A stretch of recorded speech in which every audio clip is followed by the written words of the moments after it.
हो कि कपूर परिवार से मोदी जी को नहीं मिलना चाहिए। इलान उमर से जिनकी देश को तोड़ने की मानसिकता है, क्या राहुल गांधी जो एलओपी है उनका मिलना सही है? राहुल गांधी वेस्ट बंगाल नहीं जाते, राहुल गांधी नेहा हीरेमत के नहीं जाते। दूसरी बात, भदौरिया जी बात कर रहे हैं संविधान बचाना चाहिए। आज इंडिया अलायंस से आप क्यों नहीं पीछे छुड़वा लेते अपना? क्योंकि वो कश्मीर में चाहता है 370 आए ताकि देश में एक नहीं दो संविधान हो। आम आदमी पार्टी के विधायक जिस से दिल्ली में भी गुंडागर्दी कर रहे हैं और ये जिस से अब आपके ग्रुप में भी गुंडागर्दी कर दी इन्होंने, और ये अलायंस में भी कहा कि अगर कांग्रेस के ये अजय माकन जी वगैरह इनको हटाएंगे नहीं तो या तो कांग्रेस को हटाइए या हम इंडी ग्रुप छोड़ें। तो आपके ग्रुप में भी अब ये गुंडागर्दी शुरू कर दी आम आदमी पार्टी ने। ये भगवान क्या दिलों में। तो समाजवादी पार्टी है ये, क्या बीजेपी की बी टीम है? ये मैं नहीं बोला, आदित्य ठाकरे ने बोला। राहुल गांधी आपके नेता है? मेरे प्रश्न का पूछा उत्तर जवाब। बहुत बढ़िया, यही है एकजुटता। कांग्रेस सबसे बड़ी पार्टी है और उस पार्टी ने कहा कि आप पार्टी जो है ये देशद्रोही पार्टी है। क्या आप पार्टी को इतने बड़े अलायंस में रखना जरूरी है? क्या मायावती ने चोरी कर दिया, सबने चोरी करा। और अगर ये पार्टियां जन लोकपाल बिल पास कर देंगे तो ये सारी आपको कल तक भ्रष्टाचारी कह रहे थे, आपसे साथ ले लिया। मैं बोल रहा हूँ, सुन तो लो, ताली बात सुन लो। बोलो तो आली नहीं, ठीक। कांग्रेस ने उन्होंने संविधान दुश्मन न करे दोस्त ने वो काम किया है। अगर कांग्रेस दिल्ली का चुनाव मजबूती से लड़ती है तो इसका नुकसान केजरीवाल को होगा या बीजेपी को होगा? आईपीसी ने ट्वीट करा, कहा कि राहुल जी की उम्र 55 की है और काम 55 के हैं। आप उस पर एग्री है डिसएग्री? ये कौन है आईपीसी पार्टी? आपकी पार्टी का अखिलेश जी के बात। लेकिन 10 सालों के अंदर डॉक्टर मनमोहन सिंह, राहुल गांधी और सोनिया गांधी की सरकार ने जितना घोटाला किया और जितने पैसे ये स्विस बैंकों में। अभी ट्रेलर है, पिक्चर अभी बाकी है। मैं बोला है ना, पिक्चर अभी बाकी है। स्वागत है आप सभी लोगों का आपके हमारे YouTube channel the Hindu debate के एक और नई कमाल की डिबेट वीडियो में। तो दोस्तों आज का डिबेट काफ़ी ज़्यादा खतरनाक और काफ़ी ज़्यादा धमाकेदार होने वाला है। तो उम्मीद करता हूँ आप लोग डिबेट को लास्ट तक जरूर से देखेंगे। एंड दोस्तों डिबेट में देखने को मिलने वाले हैं ऑडियंस, और दोस्तों इधर देखने को मिलने वाले हैं अनुराग भदौरिया। जी हाँ दोस्तों, अनुराग भदौरिया जो कि दोस्तों मतलब कांग्रेस पार्टी के नेता होते हैं। और दोस्तों इधर देखने को मिलने वाले हैं ऑडियंस, मतलब जो जनता होती है वह दोस्तों अनुराग भदौरिया को इसलिए बजाती है क्योंकि दोस्तों जब वह लोग फैक्ट की बातें और कई सारी की पॉइंट्स निकालने लगते हैं, उनकी बातों को लेकर के कई सारी की पॉइंट्स निकालने लगते हैं, तो उनको वह सब सुन कर के काफ़ी ज़्यादा मतलब दिक्कत होने लगती है। और इसी के वजह से उन लोग को मौका मिल जाता है, क्योंकि दोस्तों ऑडियंस जो होती है वहाँ की वह बहुत ही ज़्यादा भड़की हुई होती है। तो इसी की वजह से उनको मौका मिल जाता है और दोस्तों वह उनको बढ़िया से बजा देते हैं। तो डिबेट काफ़ी ज़्यादा इंटरेस्टिंग होने वाला है, तो लास्ट तक जरूर से देखें। एंड वीडियो अच्छा लगे तो वीडियो को लाइक एंड चैनल को सब्सक्राइब जरूर से कर लीजिएगा। एंड शेयर करना, सब्सक्राइब करना जब काफ़ी ज़्यादा मस्ट है तो जरूर से कर दीजिएगा। चलिए हम मेन डिबेट को स्टार्ट कर लेते हैं। मैं कह रहा हूँ भारत हम एक है। भारत नहीं, इंडिया गठबंधन एक है। इंडिया गठबंधन एक है। कांग्रेस एक है, इंडिया गठबंधन एक है। अखिलेश जी ने क्यों बोला कांग्रेस समाप्त है? इंडिया गठबंधन अखिलेश जी ने क्यों बोला कांग्रेस समाप्त है? मैं आपको एक चीज बोल दूं, हाँ। एक तय मानिए, इंडिया गठबंधन में बहुत मजबूत नेता हैं, अपनी बात रखने में सक्षम है। इनके यहाँ मजबूर नेता है जो अपनी बात नहीं रख पाते। मैं तो बता रहा हूँ कि अभी गाना गा रहे हैं, पंजाब में गा रहे हैं हम आपके है कौन, और दिल्ली में गा रहे थे हम साथ साथ है, अब हो गया अकेले हम अकेले तुम, और फिर बोलेंगे कभी अलविदा ना कहना। सवाल पूछे जाते हैं वो अपना हाथ खड़ा करें।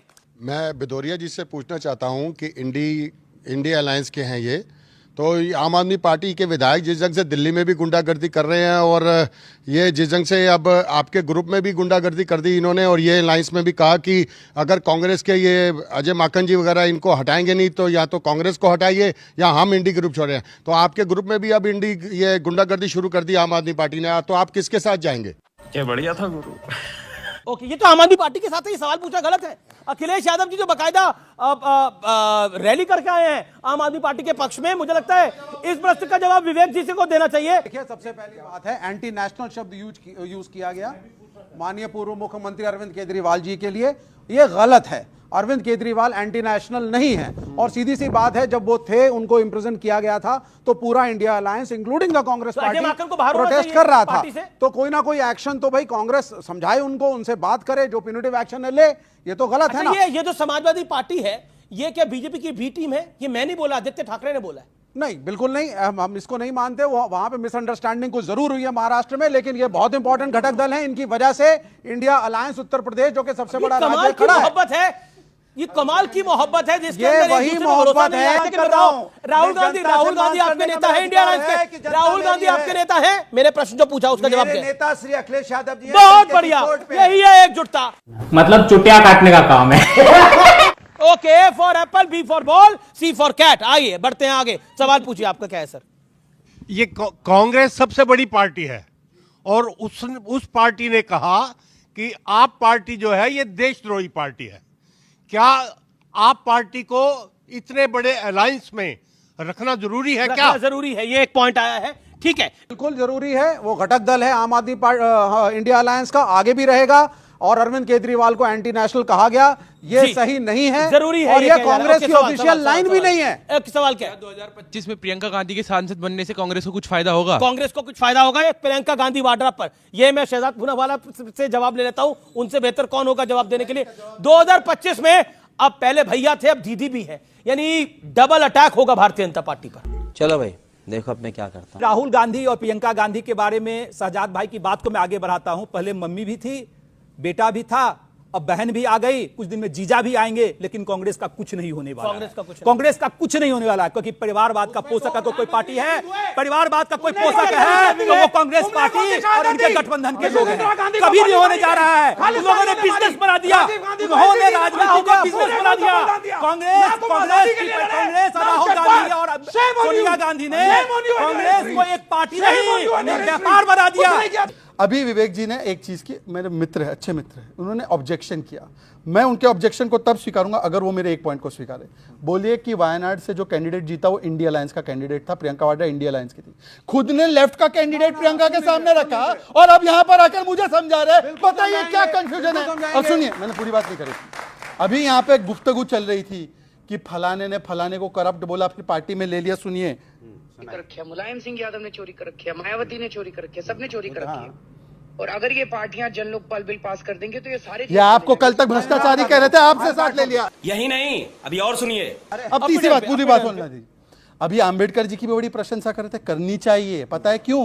क्योंकि इनके नेता आजम खान ने बोला प्रतिमा के बारे में आंबेडकर जी की कि ये प्रतिमा जो उंगली दिखाते हुए वो कहती है ये जमीन भी मेरी है और आगे हाथ वाला प्लॉट भी मेरा है। और इन्होंने छत्रपति शाहू महाराज के नाम के जो डिस्ट्रिक्ट है उसको चेंज किया। इन्होंने मेडिकल कॉलेज के नाम आंबेडकर जी के नाम पर चेंज किया। ये आंबेडकर जी के प्रति कमिटमेंट है। सुनिए, एक सेकंड, अनुराग भदौरिया आपकी बारी है। अनुराग, सीधा पॉइंट है कि अरविंद केजरीवाल तो स्वर्गीय मुलायम सिंह यादव को, क्योंकि मैं मुलायम सिंह यादव का, मेरा लाइफ का जो तीसरा या चौथा इंटरव्यू था वो मुलायम सिंह यादव जी का ही था, तो मैं पूछ रहा हूं कि उनको करप्ट कहते थे अरविंद केजरीवाल, आज उन्हीं के लिए क्या मजबूरी है कि आपको उनका सहारा लेना पड़ रहा है? देखिए, आपको ऐसा लग रहा है कि समाजवादी पार्टी को किसी का सहारे की जरूरत है उत्तर प्रदेश में? समाजवादी पार्टी अपने दम पे खड़ी है। अच्छा, और सबको पता है कि अपने दम पे कांग्रेस तो कहती है कि राहुल जी की वजह से मेरी बात सुन लीजिए, मेरी बात सुनिए। अब वो कौन क्या कहता है वो सबको पता है। दूसरी बात, आपको पता होगा इस देश के अंदर में इमरजेंसी लगी थी 75 में, तो कौन लड़ा सबसे ज्यादा इमरजेंसी में? जेल भी गए आदरणीय नेताजी, क्योंकि उसमें संविधान पे खतरा था। लगाई किसने थी? अरे कांग्रेस की सरकार। बोला ना, मैं बोल तो रहा हूं, सुन तो लो, ताली, अभी बात सुन लो। बोलो तो आली नहीं, ठीक ठीक ठीक। कांग्रेस ने, उन्होंने संविधान बचाने के लिए हम कांग्रेस के खिलाफ भी लड़े उस समय। आज मुसीबत देश पे है तो भारतीय जनता पार्टी की वजह से है। पार्लियामेंट में पार्लियामेंट नहीं चलती है और ये पार्लियामेंट में धरना दे रहे हैं, सरकार इनकी है, ये धरना दे रहे हैं पार्लियामेंट में बैठ के। बताइए, आपने किसने सुना हुआ है, दुश्मन न करे दोस्त ने वो काम किया है? ये मतलब आपने बीजेपी को फंसाने के लिए कांग्रेस को आपने बोला, इन्होंने इमरजेंसी लगाई और 75 में इनके खिलाफ लड़ाई लड़ रहे थे। ये बहुत बढ़िया है। सवाल आ जाए कोई और। अगर कांग्रेस दिल्ली का चुनाव मजबूती से लड़ती है तो इसका नुकसान केजरीवाल को होगा या बीजेपी को होगा? सही पकड़े हैं। इनको आपने राहुल गांधी पे पूछा, कैसे बोलेंगे राहुल गांधी हमारा नेता है? आईपी सिंह ने ट्वीट करके कहा कि ये व्यक्ति जो है इसकी उम्र 55 की और दिल बचपन का है। और राम गोपाल यादव ने कहा हम राहुल गांधी को लीडर नहीं मानते, अन्यथा बोले राहुल गांधी को लीडर मानते उन्होंने। अरे मैं कह रहा हूं समाजवादी पार्टी के राष्ट्रीय क्या ये जो आईपी सिंह ने करा, अब देखिए 2024 का बिल्कुल अंत है, 25 आने वाला है। ये जो आईपी सिंह ने ट्वीट कहा कि राहुल जी की उम्र 55 की है और काम बचपन के हैं, आप उस पे एग्री है डिसएग्री? ये कौन है आईपी सिंह? पार्टी? अरे आपकी पार्टी के वरिष्ठ नेता है अखिलेश जी के। बात सुन लीजिए, रामगोपाल यादव कौन है? मेरी रामगोपाल यादव कौन है? सुनिए, रामगोपाल यादव कौन है? मैं जो बोल रहा हूं सुन लीजिए। प्रोफेसर रामगोपाल यादव कौन है? पार्टी, अरे बोल तो, ऐसे ट्वीट को, ऐसे को पार्टी इंडोर्स नहीं करती है। कोई इंडिविजुअल अगर कुछ लिखता है तो उसकी अपनी जिम्मेदारी होती है। बोल रही है नहीं, जिनका पहले आपने नाम लिया, प्रोफेसर साहब तो पार्टी, प्रोफेसर रामगोपाल यादव तो पार्टी के सबसे प्रमुख महासचिव हैं, उनका सम्मान है पार्टी में। तो उन्होंने जो बोला जायज है? क्या जायज है? उन्होंने जो बोला, क्या बोला? प्रोफेसर रामगोपाल क्या बोला? उन्होंने बोला क्या बोला? नहीं, बिल्कुल अखिलेश यादव जी हमारे नेता हैं, इसमें बहुत बढ़िया। हमारे यहाँ ऐसा ही होता है। डॉक्टर मनमोहन सिंह जी की बात हो रही थी, सुनिए। हमारे ऊपर 200 साल राज किया था, उन 200 सालों में वो हमारे देश को लूट के लंदन में पैसा ले जाते थे। लेकिन मुझे लगता है कि इन 10 सालों के अंदर डॉक्टर मनमोहन सिंह, राहुल गांधी और सोनिया गांधी की सरकार ने जितना घोटाला किया और जितने पैसे ये स्विस बैंकों में लेके गए वो शायद 200। अब बताओ, अब आप सुनिए। उन्होंने कहा हाँ भ्रष्टाचार पे मैं लड़के आया, मैंने पार्टी बनाई, मैंने इलेक्शन लड़ा, मैं जीता, लेकिन आज देश खत्म हो जाएगा अगर इंडिया अलायंस नहीं बना। हम सारे इकट्ठे नहीं हुए, सपा और आरजेडी और लेफ्ट और कांग्रेस सब इकट्ठे नहीं हुए तो देश का संविधान ही बर्बाद कर देंगे। इसलिए पहले देश बचाओ, भाजपा हटाओ। तोबा तोबा तोबा, थारा मूड खराब कर दिया। फिर हम एक विवेक जी बाहर निकल गए। आज जरा आपसे विस्तार से बात कर लें। इधर आ गए। ये मतलब मैं समझ नहीं पा रहा, ये देश का संविधान जो है ये कैसे बर्बाद हो रहा है, देश कैसे बर्बाद हो रहा है? देखिए देश ऐसे बर्बाद हो रहा है, जगह जगह आप मस्जिदें खोदना चाहते हैं, अच्छा। मजार खोदना चाहते हैं, और तो और कल कोर्ट में पहुंच गए रिट लेके, बोला साहब सलमान रुश्दी की बुक फिर से री रिलीज करो, अच्छा। हम फिर से पंगा लेंगे। अच्छा। यानी कि आप बेसिकली ये चाहते हैं कि देश के अंदर तनाव फैले। नौकरी कोई बात नहीं करेगा, सस्ती स्कूल की पढ़ाई कोई बात नहीं करेगा, कॉलेज की फीस कोई बात नहीं करेगा, हॉस्टल का प्लेसमेंट हो रही है कॉलेज में नहीं, कोई बात नहीं करेगा। क्या बात करेगा? हमारा गौरवशाली इतिहास था और हम नहीं उसको था फिर क्या? से खोद के निकालेंगे। नहीं, आप नहीं मानते? 1940 आप अपने एक सेकंड हाँ। आपने बोला आप अपने देश के गौरवशाली इतिहास को मानते हैं कि नहीं मानते? मैं हमारा देश मार्क्स और लेनिन से तो नहीं जाना जाता, राम और कृष्ण से जाना जाता है, मानते नहीं मानते? हमारा देश 1947 के बाद नहीं, हमारा देश मैं इस बात से घनघोर तरीके से आपका देश बुद्ध से जाना भारत चाहता का है। जन्म 1947 में नहीं हुआ। भारत का जन्म आदिकाल से है, भारत का जन्म राम से है, भारत का जन्म कृष्ण से है, भारत का जन्म गुरु नानक देव से है। तो जैसा कि आप सभी लोगों ने डिबेट में देखा कि दोस्तों जो अपने ऑडियंस होती है वह अनुराग भदौरिया को बजाती है, क्योंकि दोस्तों आप लोग उनको अच्छी तरीके से जानते हैं। जब वह अपनी बातें बोलने लगते हैं तो वह किसी के सुनते नहीं हैं और वह ये ध्यान भी नहीं देते कि वह क्या से क्या बोलते जा रहे हैं, और इसी की वजह से ऑडियंस उनके की पॉइंट्स निकाल के कई सारे फैक्ट की बातें रख रहे थे और भी कई सारी चीज़ें हुई। तो डिबेट अगर आपको जरा सी भी अच्छा लगे तो वीडियो को लाइक एंड चैनल को सब्सक्राइब जरूर कर दें। एंड दोस्तों अगर आपको ऑडियंस के सवाल अच्छे लगे और दोस्तों जो अनुराग भदौरिया जवाब नहीं दे पाए, मतलब दिए अच्छे खासे थोड़े बहुत जवाब दिए, लेकिन दोस्तों जो मेन जवाब थे उस पर उनका रोक टोक लग गया और भी कई सारी चीज़ें हुई। तो डिबेट अच्छा लगे तो वीडियो को लाइक एंड चैनल को सब्सक्राइब जरूर से कर लें। सब्सक्राइब करना शेयर करना जब बहुत ज़्यादा मस्ट है तो जरूर से कर लें। तो चलिए हम लोग वीडियो कहीं पे कर लेते हैं ख़त्म और मिलते हैं जल्दी किसी और एक टॉपिक के साथ और धमाकेदार डिबेट के साथ। तब तक के लिए राधे राधे, जय हिंद, जय भारत।